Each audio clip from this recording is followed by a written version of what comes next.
This week on This is America and the World, we travel the globe to explore the unique depth of culture in a variety of extraordinary locations.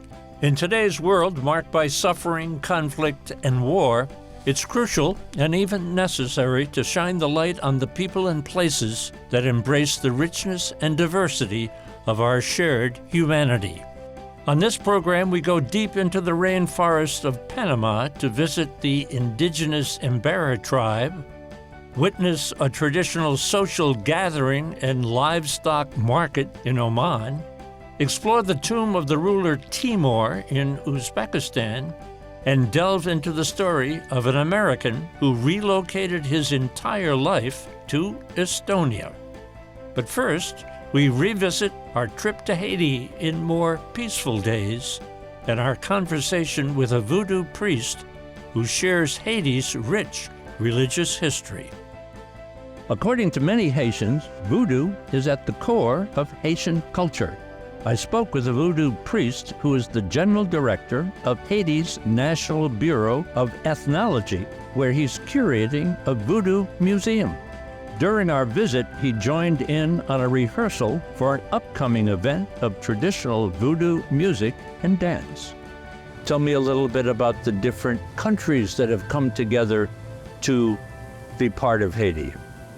First of all, we have to know, before the independence, when that contingent from Africa came to Haiti, to Saint-Domingue at this time, Saint-Domingue, and they brought different tribes from Benin, Ivory Coast, Nigeria, Niger, and each of them have their own language.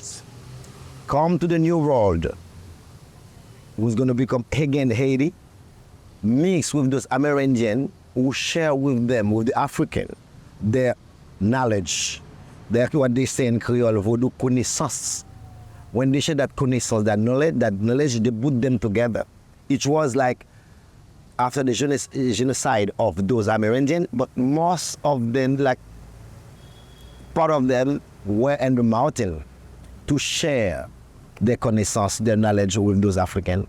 Also, the colonisator, the French colonization, also brought their language, they brought their culture, they brought their dance, their way of life. And those slaves, those people, at this time, those Creole, put those culture together to create a nation. To say, now we have to have that freedom, we're supposed to have to become one person, one nation with one language. What's at the heart of the culture of Haiti? The heart of culture of Haiti? Our heart is a voodoo. Voodoo as a way of life, our religion, which is that way of life will give us freedom, that independence. How does that play out in daily life? It's life, but we have respect for nature, for environment, our respect for the ancient, the elders, the respect for youth, the respect for women. Voodoo show us from the beginning how being human beings is the same. It's not about colors. And voodoo, we don't care about the colors of the skin. We care about the color of your heart, of your soul. For example, if you take an example about our singers, of music, of dance, everybody, the way I speak, because voodoo is more than religion. It's a more way of life. And our way of life, we are the daily life, we're cooking, we're crying, you're happy, we enjoy, but there's our spirituality, our resilience is always there. This is America and the World is made possible by the Japan-America Society of Washington, D.C., 21st Century Citizenship, the Frank Islam and Debbie Dreisman Foundation, the Nepal Tourism Board, the Sultanate of Oman, the Kingdom of Morocco, the Forerunner Foundation, the Rotendaro Family Trust, and the Embassy Series, uniting people through musical diplomacy. Every Friday morning, the town of Nizwa is alive with energy. It's a time and a place for locals to come together to socialize, do some business, and buy for themselves and their families. For tourists, watch the goat auction, sample a never-ending variety of dates, or indulge yourself and buy a souvenir. A local resident told me about Nizwa. This is very exciting. Yes, it is. What happened? What's going on right now? Actually, this is the market of Nizwa, where this is like a social gathering rather than a market, where everybody is, participating in every Friday morning. So you will see the elderly, the youngest, the desert people coming, or the ladies from the whole over Oman to participate in selling their goats and their cows and the livestock, where they like trading in. They sell and also they buy. So this is like a auction, huh? Yes, it is an auction actually, and it is done weekly in every Friday morning. The market here, from all over Oman, they come from Bahla, from Nizwa, from Izki, all the surrounding cities. They come here where they have to enjoy maybe for at least 4 hours before the Friday prayer. You mentioned Nizwa. Yes. Tell me about Nizwa. Nizwa is the most historical city in Oman, and it was for a decade. In the golden years, it was the capital of Oman historically, and later on it was, of course, being shifted to Muscat. Now here we're seeing the auction. Yes. But if we go inside, paint a picture of what we'll see inside. Yes.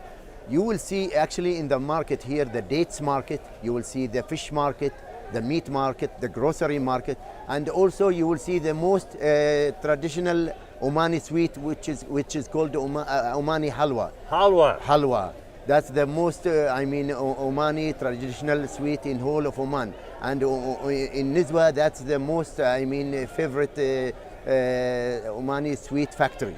It surprises a lot of people that in a market on a Friday, at an auction, people are dressed in the traditional dress of Oman. Yes, because we are proud here that to wear the Omani tradition. We cannot wear anything else because we've been grown up with it, and His Majesty always keep directive that to keep the Omani preserve and customs. This is generation from generation to generation. This is widespread here in Oman, that we are to keep it as it is, because this is traditionally, and also from Islamic perspective. From Islamic, it is tradition. It is modest, especially for ladies or gentlemen, to keep it that way. So it is, whether it is, from Islamic or from traditional, it is all together, combined together, which makes the Omani identity. I would like that Omani to keep their, identity, the years to come. In order to keep it that way, we are to teach our youngest to keep the tradition, and also in Islamic way always. We keep it in Islamic way and in Omani way combined together, because that is the right way and the correct one. Thank you so much for your hospitality. Thank you. And for the education. Thank you. And celebrating this wonderful day with me. Thank you, and you are welcome, because it is our national day, the 48th national day. Yes. So you are in the occasion of the 48th national day of Oman. Thank you. Thank you. Thank you. In Samarkand, I visited the tomb of Tamerlane. He's also known as Emir Timur, and he created one of the largest empires in the world. This beautiful place is a family burial vault of great ruler Emir Timur and his family. Speaking about Emir Timur, He is one of the most significant persons in the history of Uzbekistan and Central Asia because he was the creator of one of the biggest empires in the world. And under his reign, Samarkand achieved the peak of its development because his empire was the oriental center of arts, science, music, culture, and a lot of travelers, a lot of scientists, scholars, poets, musicians, they were dreaming at last one in their lifetime to see the capital of Timur's empire with their own eyes. You used the word empire. Yeah. How big was the empire? Actually, you know, Amir Timur ruled the country for 35 years. And during that period, he committed 18 big military campaigns. And he really conquered half of the world. And his empire spread from India to modern Turkey. And Samarkand was his capital. And what period of time are we talking about? That was the end of the 14th and the beginning of the 15th century. So we are in Samarkand. We are in Samarkand. And that was headquarters. Yes. Capital city? That was the capital city, and that was a special ambition of Amir Timur. He wanted Samarkand to eclipse all the capitals of the world in its splendor, beauty, dimensions, and luxury. And Samarkand was really one of the best, most romantic, most developed cities of the world of that time. Unique to Estonia is its love of music and a general sense of unhurried calm. American Justin Petrone moved to Estonia without even knowing the language, and he lives there now. He's a very successful journalist and author of My Estonia and, most recently, Sketches of Estonia. He's a wonderful writer and an engaging personality. Justin, so how would you say welcome to Estonia in Estonian? Tere tulemast Eestisse. You're fluent in the language, huh? I don't think I'll ever be fluent in the language, but I try. How long have you been here? Off and on about 15 years. I came here in the winter of '03 to live for the first time. You've written a book, Yeah. My Estonia, Yeah. based on your experiences. Yeah. What is it like for a foreigner to land in Estonia and try to make his or her way? What is it like for me to try and make my way? It was great because I mean, if you're into extreme experiences, I always put it, if people, some people like to go bungee jumping or jump out of airplanes in the States, for fun, but this is sort of like the same experience, just a different way. Show up into a country I didn't even know how to speak, Estonian. Wind up in all these kind of interesting situations. What smacked you upside the head as far as the cultural issues are concerned? Well, there are different things. There's a certain. I always liken it to almost a Zen mentality in Estonian. To that, which is not, anything that's sort of only what you need is necessary. That you make a garden, let's say, and you put 3 rocks, but only 1 is needed, so we take the 2 rocks away. And it's the same sort of attitude in the Estonian culture, like, why would we have 3 when we should only have 1? Why would you use 3 words when you can only use 1? How about the interaction between folks here in Estonia? Well, it's like the butt of many jokes. I remember I asked my neighbor once, like, you have a lot of renovation work to do. And he said, yes. And that's all he said. I was waiting for him to get like, yes, I have to work, with the roof and then fix the chimney and then I got to do these windows. Yeah. Like if you were in the U.S., someone probably just would go on and on and on about it, but he just said yes. You're working as a journalist and as a translator? Yeah. So that's anything that has to do with writing, I'm some way involved with it. Okay. Paint some pictures I for tell us. people I'm just a writer. I think I put it on my business card because it's basically what I'm doing. Writer. Writer. Okay. Paint some pictures. Yeah. All right. Well, pick something to be painted? Flat country, but forest. It is deceptive. bogs, You say it's flat, but it's actually, once you start walking across it, it tells a different story. Yeah, it's full of bogs. It's full of marshes. Near Viljandi, there's a place called Sooma, which means swampland, literally. It sounds much nicer in Estonia. And it floods every spring. People go out there in canoes and kayaks and paddle around there, and they get close to nature. It's like a big part of, let's say, society that people like to get close to nature, or actually they don't actually see this border between themselves and nature. It's not like a lifestyle. It's sort of who they are, They just naturally go to Sooma to go canoeing. They have a phrase called the Estonian way. What does that mean to you? Does that mean anything to you? It can mean so many things, so many things. But I think it means sort of like efficient and properly done. But in this sort of sparse, almost Zen-influenced mindset, it's there's an ease to it that you might associate these words like efficiency with, let's say, Germany or something. Mm-hmm. There's that aspect, but there is also this sort of fluidity to doing things, this ease to doing things, to collaborating.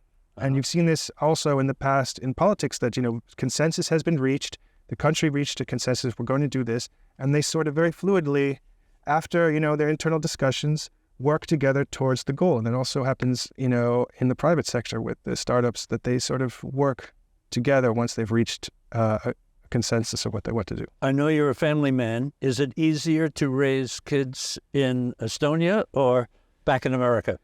Well, I think if you have enough money, then it's very easy to raise your kids in America. And Estonia too. That's interesting. I mean, if you do, I'm sure. The best schools in the world are probably on the Upper West Side somewhere in New York or in DC.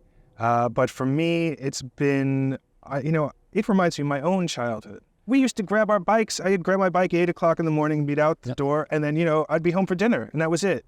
That still exists here. My daughter says I'm going to my friend's house, and she's out the door, and I let her go, and I love that. I love that there's a little bit of more trust, and the kids take responsibility for themselves, and they sort of learn how to manage by themselves. And it's a little off-putting too for Americans because we're very focused on safety, almost too focused. And to see little 7-8-year-old kids getting on the tram in Tallinn, which is a big city, I guess it's about the size of, let's say, Boston in terms of population, like 500,000 people.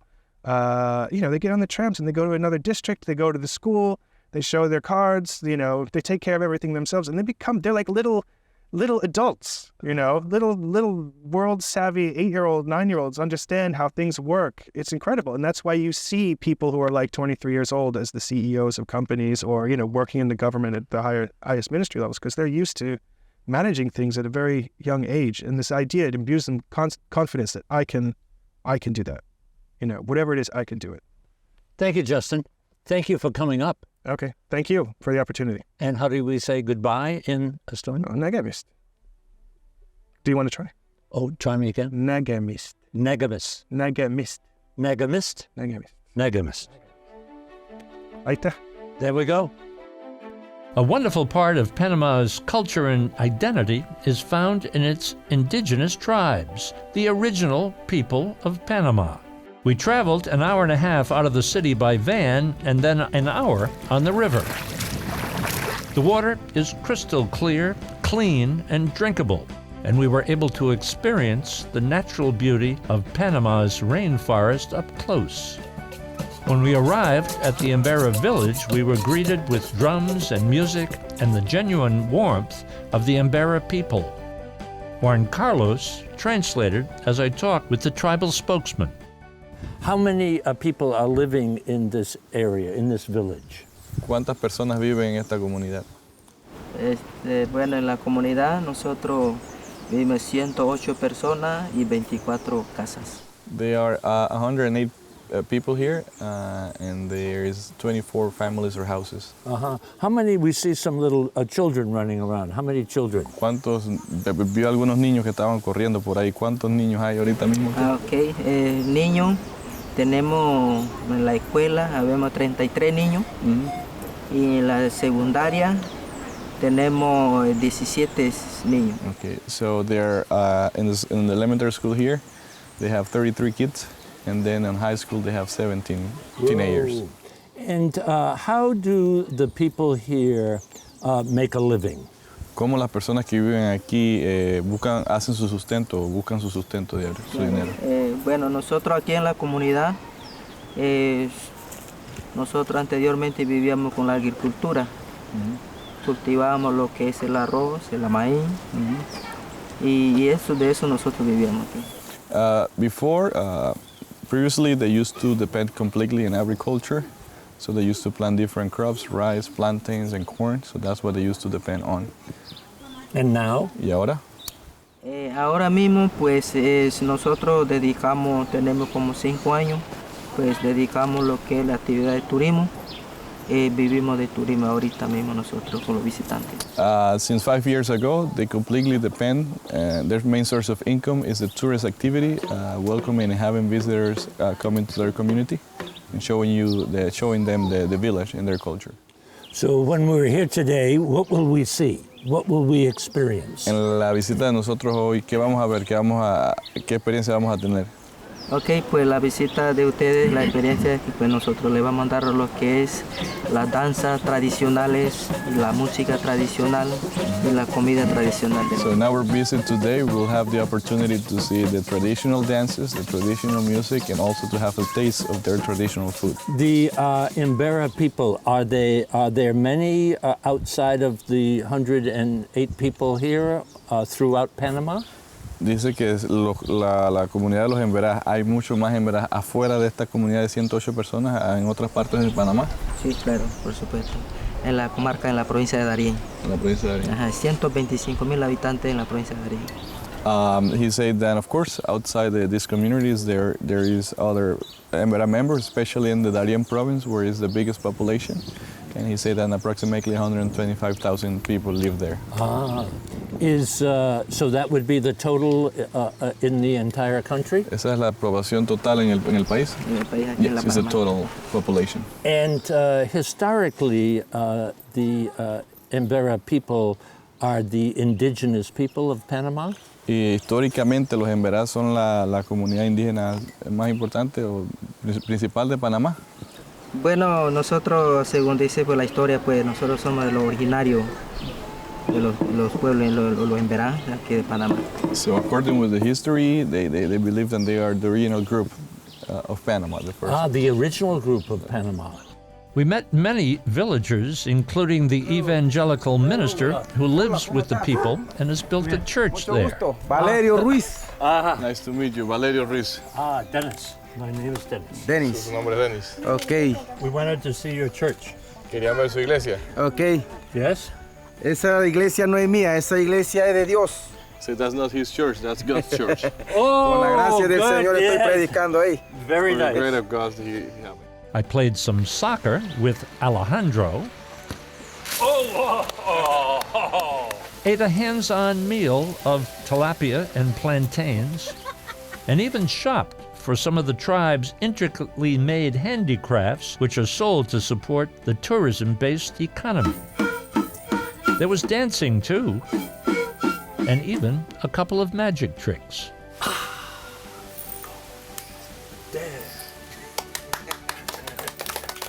It was incredible to see that the Embera tribal culture was so intact when the capital city is so modern and developed. The Embera experience was also a powerful reminder that Panama is a country of contrasts and realities, old and new, rich and poor, the Atlantic and the Pacific, Central, North, and South America. It's all here and all part of Panama.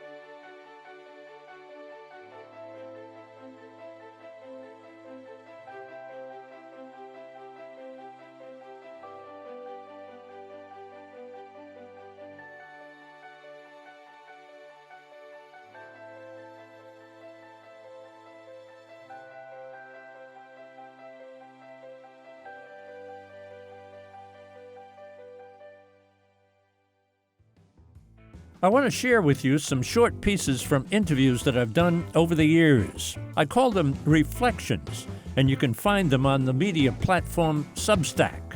They're filled with wisdom and inspiration and motivation. So search Dennis Wholey on Substack.com. Enjoy and share. For information about This is America and the World, visit our YouTube channel, This is America TV. Visit our website, thisisamerica.net, and follow us on Facebook and Twitter. This is America and the World is made possible by the Japan-America Society of Washington, D.C., 21st Century Citizenship, the Frank Islam and Debbie Dreisman Foundation, the Nepal Tourism Board, the Sultanate of Oman, the Kingdom of Morocco, the Forerunner Foundation, the Rotondaro Family Trust, and the Embassy Series, uniting people through musical diplomacy.